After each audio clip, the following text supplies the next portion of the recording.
উনি আমার এই জোর করে আমার আব্বুরে জোর করে টান দিয়ে রিক্সার মধ্যে উঠাইতেছে। পরে জসিমে আর শরীফে মিলে আমার আব্বুর কলার জন্য আমার আব্বুর অনেক মারছে। আমার টাকা না দিয়ে ভরে থাকতে পারবি না।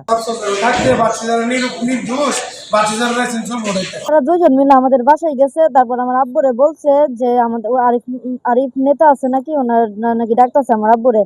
তারপর ডাকতেছে, তারপর জসিম আর কি বলছে যে যদি আপনি আপনার কারোর সাথে নেন, আপনার লোক কারোর সাথে নিলে নেন। পরে আমি তো আমার আব্বুর সাথে নামছি। তারপর ওরা টাইম না আমার আব্বুরে রিক্সায় নাম উঠাইতে যাইছে। পরে ওই মহিলা শরীফা কি করছে, আমার বলতেছে যে তোর আব্বু টাকা পাবো তুই জানোস না। তারপর উনি আমার একটা মোবাইল ভাঙিয়ে ফেলছে, তারপর ওইখানে অনেক মানুষ আসছে। মোবাইল ভেঙে ফেলার পর উনি আমার এই জোর করে আমার আব্বুরে জোর করে টান দিয়ে রিক্সার মধ্যে উঠাইতেছে। পরে জসিমে আর শরীফে মিলে আমার আব্বুর কলার জন্য আমার আব্বুর অনেক মারছে।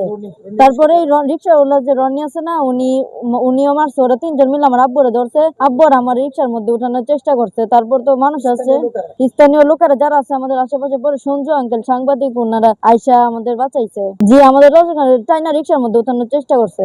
নামে একটা মহিলা বাড়ি আশাগঞ্জ, ঢাকা ব্যাংকের একটা চেক দিয়ে আমাকে মিথ্যা মামলা করছে নরসিংদীতে। আমি মামলা চলমান আছি, রিকলে আছি, এই চেক আমার না। এখন এই জিনিসটা জসিম নামে সে সাংবাদিক বলে বাস স্ট্যান্ড থাকে, সে বলছে আমি সাংবাদিক, আপনি আমার কাছে আসেন। এখন সে 2 লাখ টাকা চাঁদা দাবি করে, টাকা না দেওয়ার কারণে 2 দিন পর আমাকে উত্তপ্ত করে। ওই দিন আসতেছি বড় থানাতে, আসার পরে তোরা থানাতে যাও, মধ্যে মারামারি শুরু করছে। এভাবে একাধিক দিয়ে অবস্থা সে বাসা চলে যায়। আজকে আবার আমার বলছে আরিফ মেয়ে রাখতেছে, চলো হ্যান থেকে আমার মেয়ের সহকারে অটো রিক্সা ড্রাইভার সহকারে জোর করে নিয়ে আসতেছে। কারো কথা কোনো মানে না, স্থানীয় লোক সহকারে, ওই যে রঞ্জু সহকারে ভিডিও ফুটেজ আছে, আমাকে ধরে নিয়ে যেতেছে অপহরণ করে। আমার মেয়ে সহকারে, আমার মেয়ে এখানে আছে, এই আর কি অবস্থা। দীর্ঘদিন যাবতই মামলাটা চলতেছে। সে বলছে মামলা বুঝি না, আমার টাকা না দিয়ে ভরে থাকতে পারবি না। সে গিয়ে বাসা থেকে ধরে আনতেছে। আজকে আমার মেয়ের সহকারে 5 তলা বিল্ডিং থেকে সে জোর করে রিক্সা মাঝে বইরা ধরে নিয়ে আসতেছে।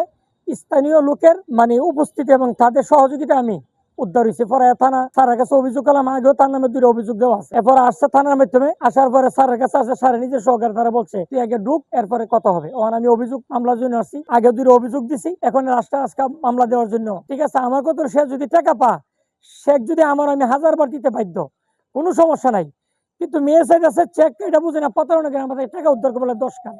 সে টাকা পাইলে সে আমার থেকে নিবে, কিন্তু চেক কারিটা আমি জানি না। চেকের মধ্যে অন্য চেকের মধ্যে মেয়ের চিনা জানা অতটুকুই। মেয়ের বাড়ি আশাগঞ্জ। আগে শহীদ মিয়া নামে একটা লোকের লোকে বিয়ে হয়েছে, 4টা সন্তান আছে তার।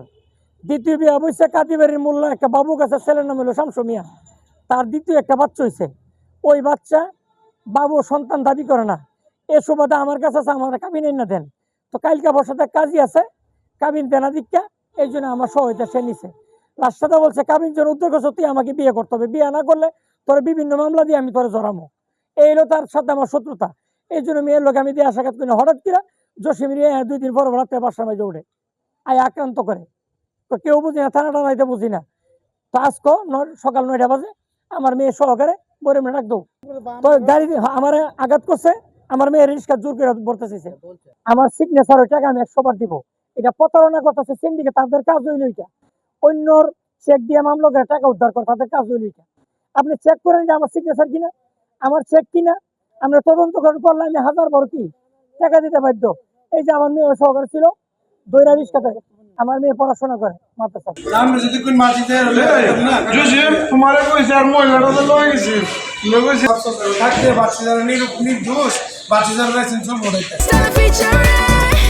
Next level, well done, side by side, free.